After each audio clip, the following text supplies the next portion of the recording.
September 9th, 1944. Fortress Brest, Brittany, France. The American messenger is walking through the lines under a white flag,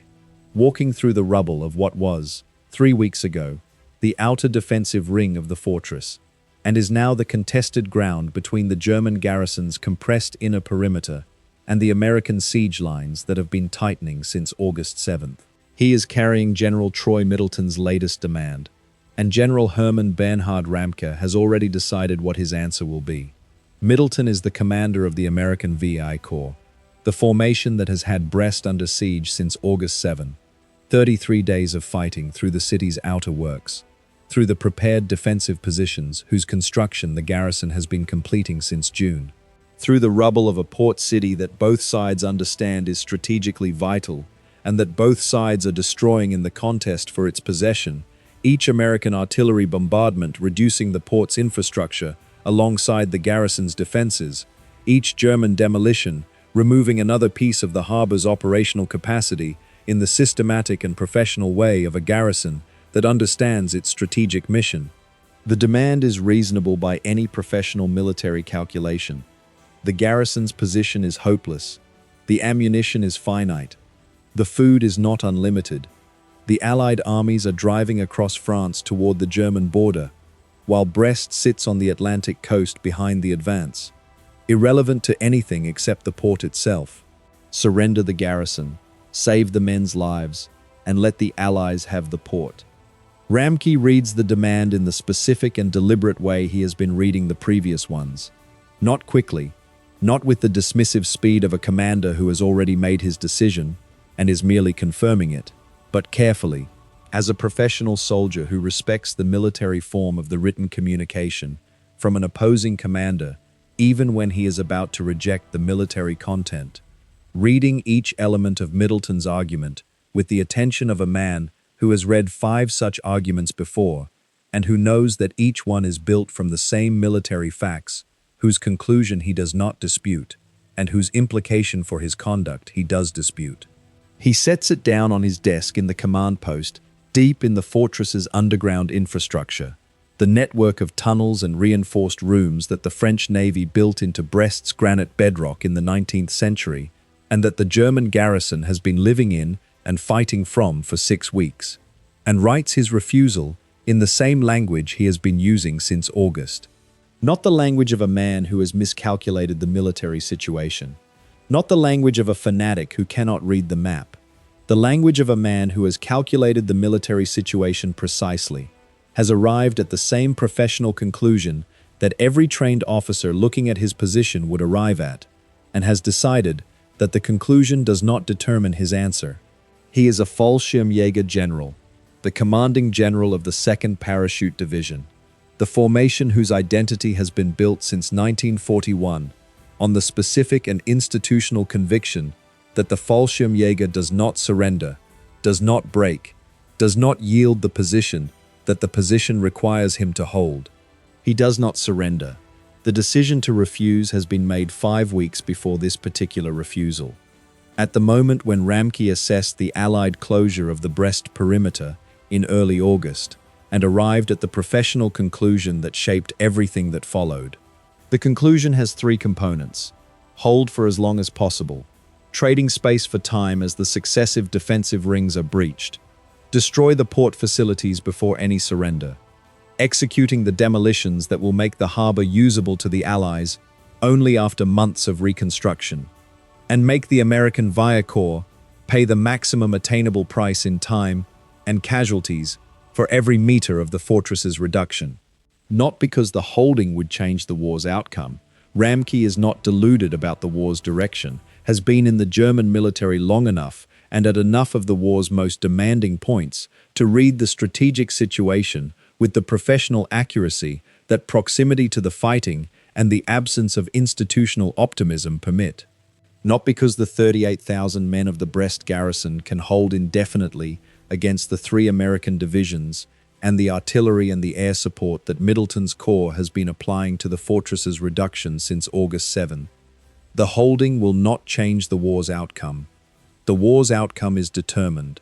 But the Festung order from Hitler requires the holding, and Ramcke's oath requires the execution of the Festung order, and Hermann Ramcke, who has survived Crete and North Africa and the Eastern Front, by the specific and absolute refusal to accept the military situation's definition of his options, is constitutionally incapable of a different answer. General Hermann-Bernhard Ramcke, in August 1944, is one of the most decorated soldiers in the German military,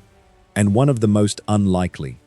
He was born in 1889 in Schleswig to a working-class family, the son of a laborer in a class system whose military profession was defined by the aristocratic officer corps that the Prussian tradition had assembled and maintained in the specific and deliberate way of an institution that identified military leadership with social standing and that did not easily accommodate the working-class officer. He enlisted as a common sailor in 1905, at the age of 16, in the German Navy's service before the war that would make the military careers of his generation. He fought in the First World War in the infantry after transferring to the army, rose to officer rank through the specific and brutal meritocracy of combat promotion that the First World War's staggering casualties produced in both armies, the promotion that came not from social connection, but from the specific and desperate need of armies that were consuming their officers faster than the pre-war training systems could replace them,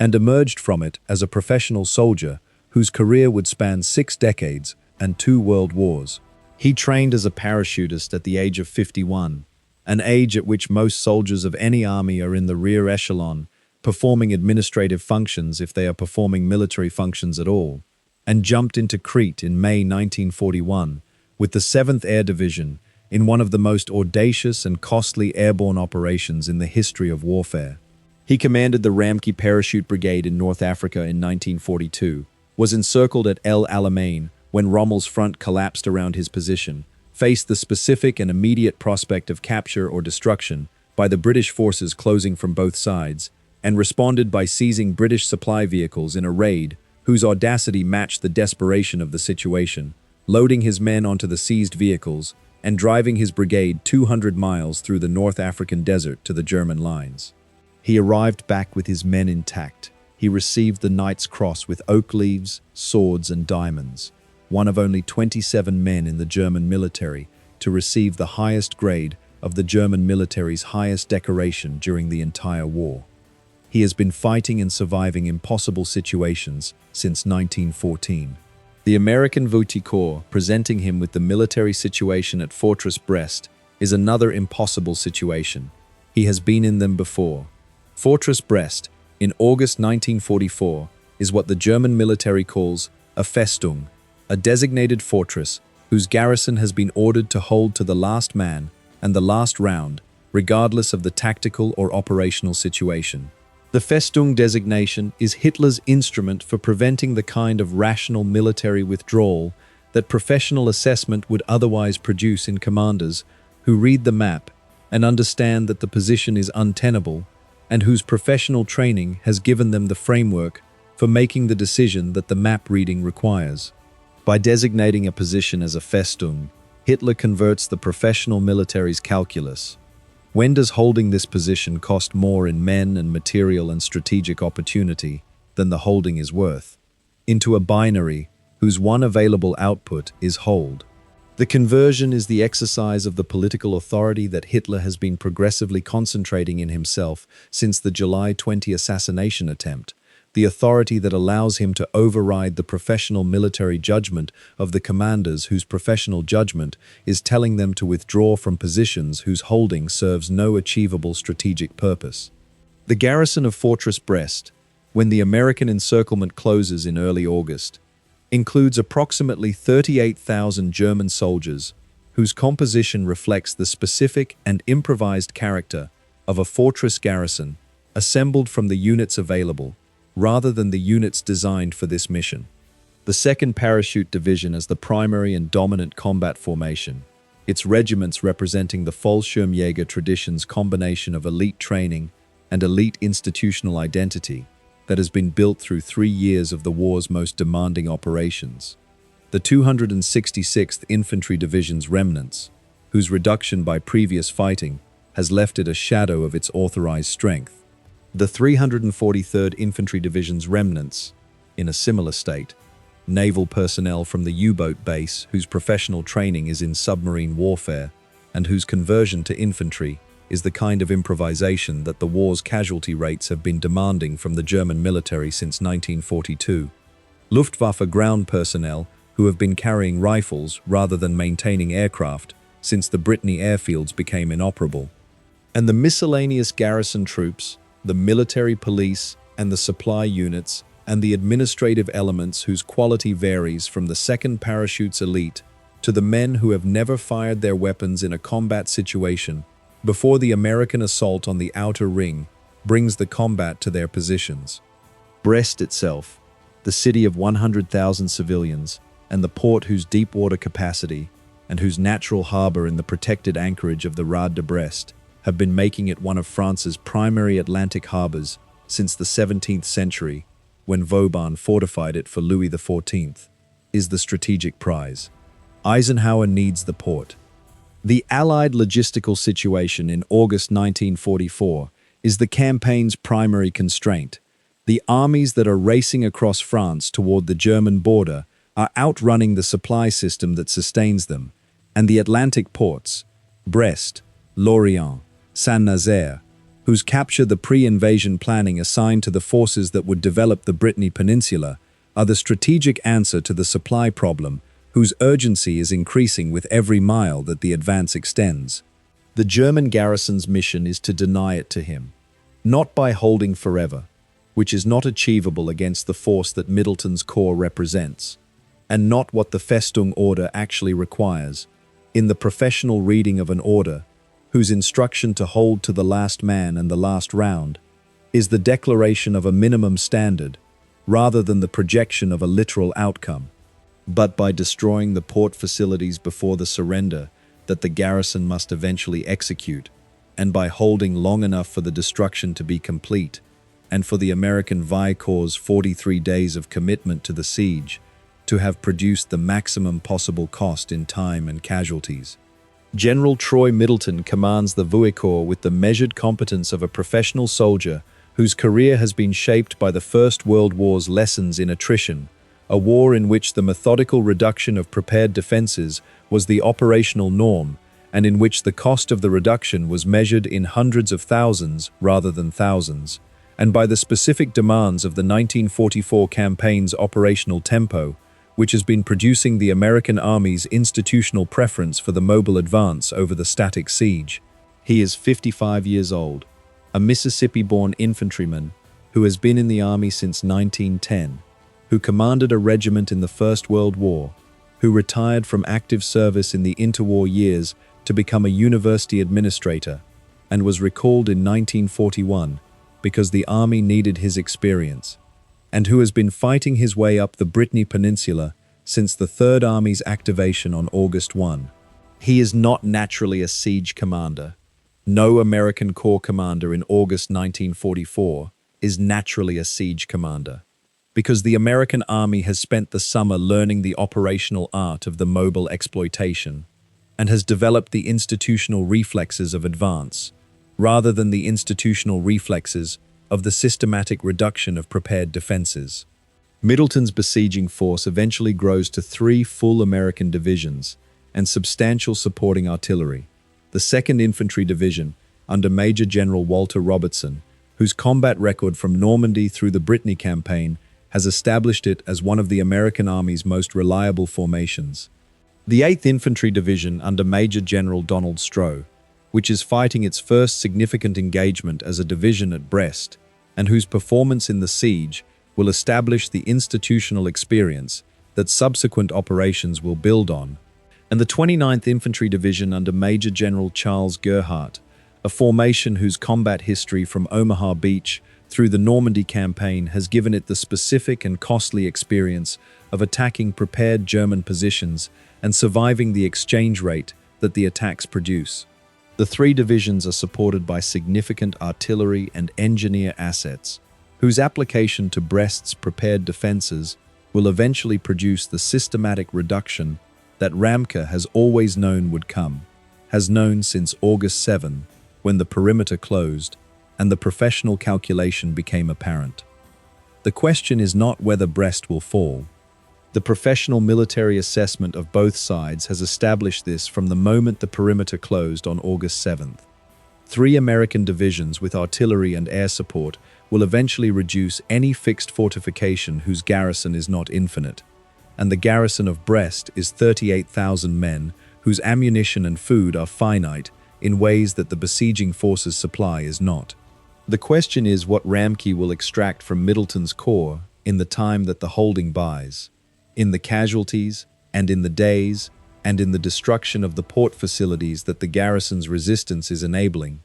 The 3 components of the professional calculation that Ramcke made on August 7th, and that every subsequent surrender demand has found him still executing. August 7th, 1944. The V Corps closes the Brest perimeter. The American encirclement begins with units from the 6th Armored Division and the 29th Infantry Division, pushing against the outer defensive ring that the garrison has been preparing since the Allied landing in Normandy in June. The ring of fieldworks, and the concrete positions, and the gun emplacements, and the anti-tank ditches, and the minefields that the German engineers have been constructing with the specific and professional urgency of men who understood from July 26, when the American breakout from the Normandy perimeter at Avranches gave Patton's Third Army the operational freedom that the summer had been building toward, that the encirclement of Brest was a matter of weeks. The outer ring is not improvised. It is the product of months of preparation, whose thoroughness reflects the German garrison's professional understanding that the assault on Brest was not a contingency, but a certainty. The garrison's outer ring includes positions stretching from the Crozon Peninsula south of the harbor to the heights north of the city, a defensive perimeter of approximately 25 miles that the garrison is manning with the 38,000 soldiers available, a density that is thin in the specific military sense of a perimeter that has more ground than it has soldiers to cover, and that Ramcke's command has been addressing since August by concentrating the best troops in the positions most likely to receive the heaviest American pressure. The first American attacks on the outer perimeter produced the casualties that the prepared defensive positions always produce against attacking infantry. Men advancing across ground that has been registered by the German artillery since June, ranged by the German machine gun positions that have been sighted to cover every approach from the woods to the wire,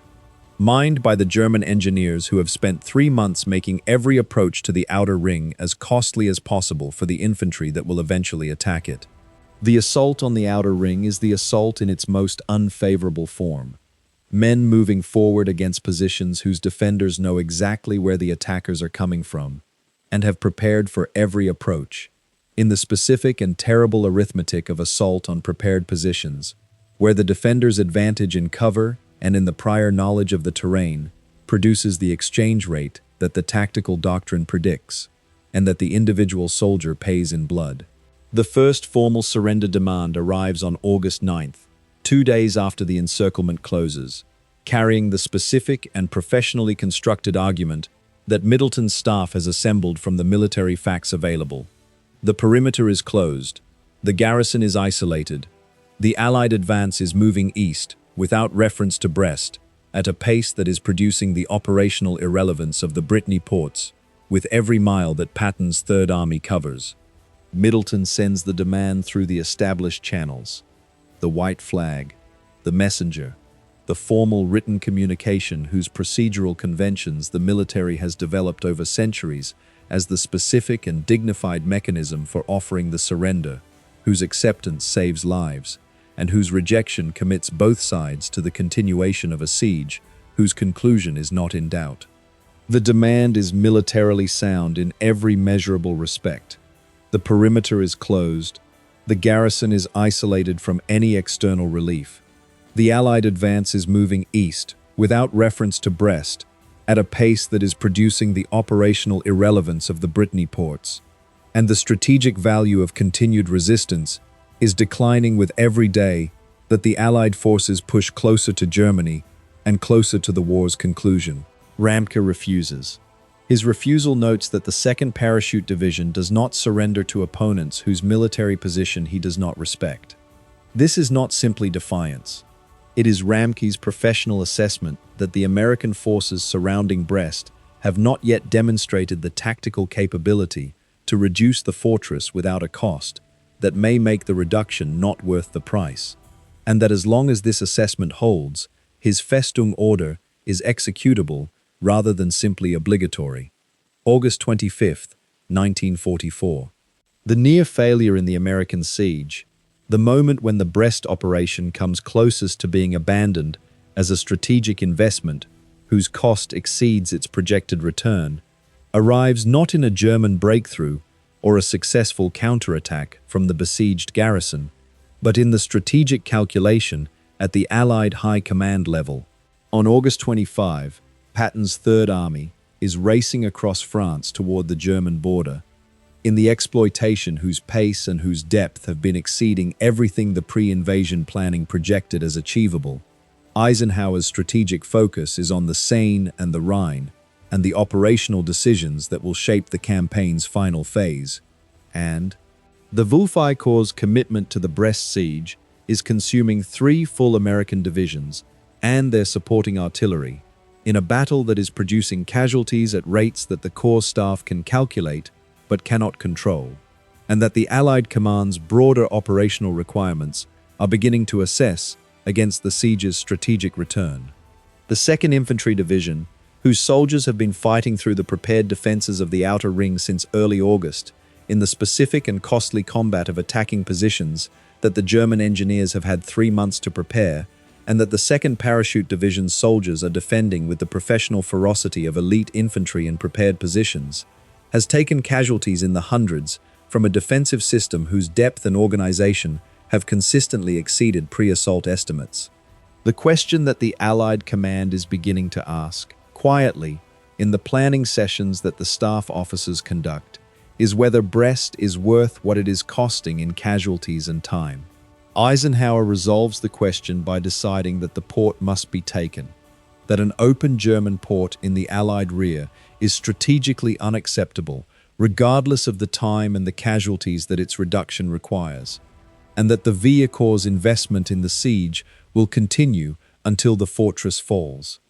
The decision reflects the broader strategic calculation. An intact German garrison at Brest, with its submarines and its naval installations and its ability to threaten Allied supply lines, is a strategic problem that the Allied command cannot leave unresolved.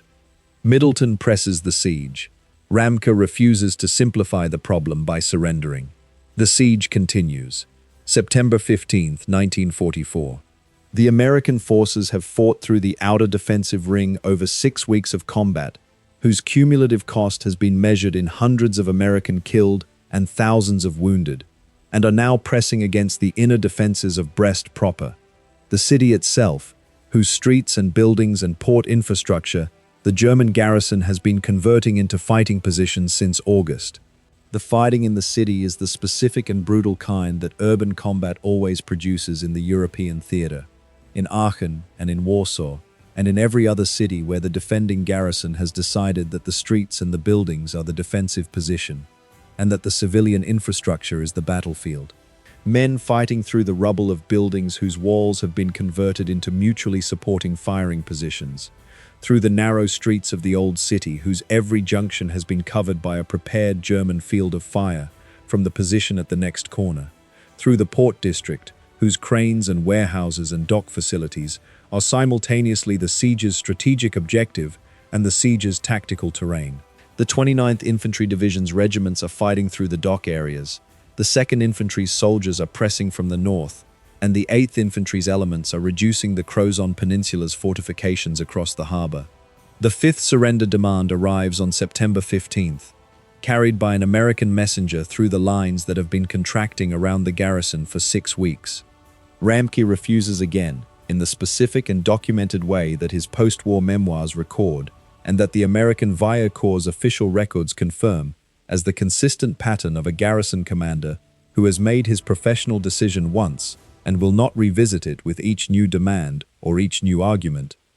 He tells the American messenger that the 2nd Parachute Division will hold as long as ammunition and food permit, and that when they run out, he will assess the situation at that time. The assessment at that time, 3 days later, on September 18th, produces the outcome that his professional calculation has always projected as the siege's conclusion, but that his Festung order and his identity as a Fallschirmjäger general and his 30-year career of refusing to accept impossible situations as impossible have required him to defer to the last available moment. September 18, 1944. Ramcke surrenders.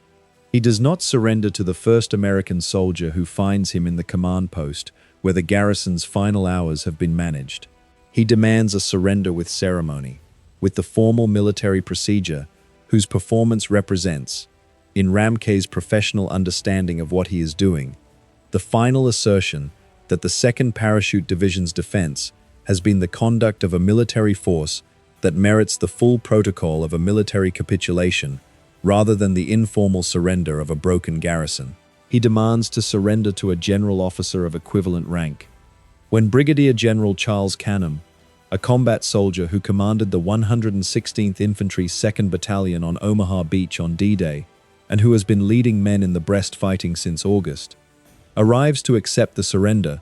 Ramcke asks to see his credentials. He examines them with the deliberate attention of a man who is conducting the final professional act of the siege, and who intends to conduct it correctly, in the same way he has been conducting every act of the siege since August 7. He then surrenders, having held Brest for 43 days against 3 American divisions and their supporting artillery and air assets, having destroyed the port's facilities so thoroughly that the harbor will not be usable for Allied supply purposes for months, and having refused every surrender demand sent to him during those 43 days, with the specific and consistent professional dignity of a soldier who understood his orders and executed them to their conclusion. The legacy of General Ramcke's refusal of every surrender term sent to Fortress Brest is a legacy that must be assessed on 2 scales whose conclusions point in opposite directions. On the military scale, the 43-day defense of Brest is a tactical achievement of genuine professional distinction, whose elements include the management of a 38,000-man garrison in an isolated port city against 3 American divisions and their supporting artillery. Ramcke held the fortress with the specific and competent management of limited resources, the rationing of ammunition whose consumption in sustained defensive fighting depletes even well-stocked magazines, the concentration of the 2nd Parachute Division's elite soldiers at the points where the American pressure is most intense and the defensive quality of the garrison most consequential, the systematic destruction of port infrastructure and supply assets that the enemy would use, and extracted from the American Phi Corps approximately 10,000 casualties in the 43 days of the siege. That is the military arithmetic of the defense. 10,000 American killed and wounded in exchange for the denial of a port whose facilities were destroyed before the garrison surrendered. A price that Middleton's corps paid in men for a port that turned out to be unusable when it fell. The port's destruction, Ramcke's specific and deliberate operational contribution to the defense's legacy, the demolitions that the garrison's engineers executed throughout the siege, as the American advance forced the garrison's compression toward the harbor, meant that Brest could not serve the supply function that Eisenhower's planners had projected when they committed the Vi Corps to its reduction. The Brest operation consumed 43 days and approximately 10,000 American casualties for a port that did not become operational until 1945, long after the front had moved past the point where the Brittany ports were relevant to the Allied supply problem that Eisenhower's planners had projected the port would solve in the summer of 1944. The strategic assessment of the Brest operation is the assessment that the Allied Command's post-operation review produced. The V Corps' 3 divisions could have been used in the main advance toward Germany, and their 43-day commitment to the siege of a port that was then unusable when it fell represents a significant operational opportunity cost. On the strategic scale, the defense of Brest is strategically irrelevant to the war's outcome, in the specific and narrow sense that the war ends the same way whether Brest falls in September 1944 or is bypassed and left to surrender in May 1945 when Germany does.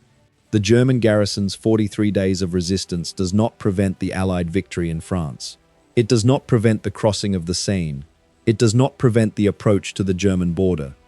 It produces in the end a destroyed port whose facilities the garrison's engineers have spent 43 days systematically demolishing in the systematic and professional way of men who understood that the destruction of the port was the defense's strategic contribution even after the garrison's military contribution had been exhausted.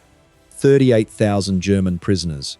including Ramcke himself, who surrenders the sidearm and accepts the custody with the bearing of a commander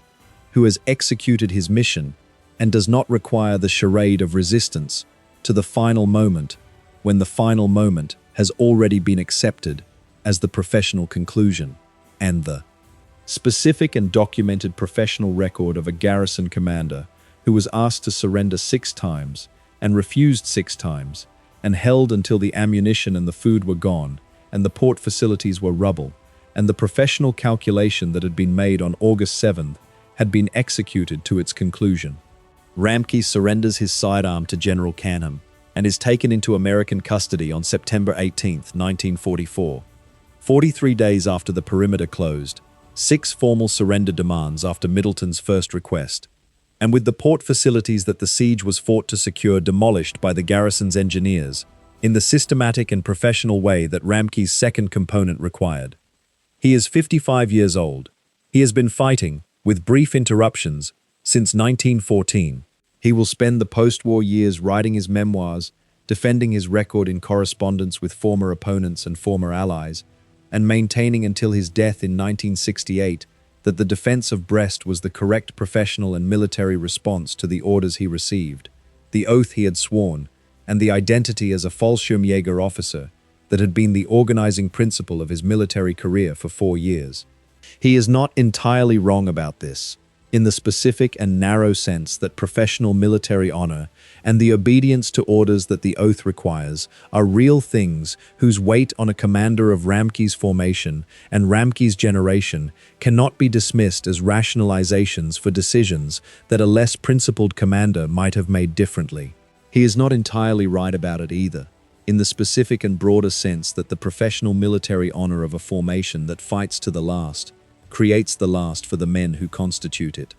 creates the casualties in the rubble of Brest streets, and in the harbor's approaches, and in the outer defensive. Rings that the 6 refused surrenders accumulated between the first demand in August and the final capitulation in September, and that are the specific and irrecoverable cost of the professional honor that the order required, and that Ramcke's identity as a Fallschirmjäger officer required him to maintain. The men who died in those 43 days, American soldiers of the 2nd, 8th, and 29th Infantry Divisions, and German soldiers of the 2nd Parachute Division and the Brest garrison, died in the gap between the professional honor that the order required and the professional assessment that would have ended the siege in August. That gap is always the most expensive real estate in any war. The distance between the order and the moment, between the professional and the possible, between the man who holds his position because his honor and his identity and his oath demand it, and the soldiers who are holding it with him, and who are dying in it, and who do not always share the commander's calculation of what the holding is worth, or the professional identity that makes the holding non-negotiable, and whose lives are the currency in which the calculation is paid.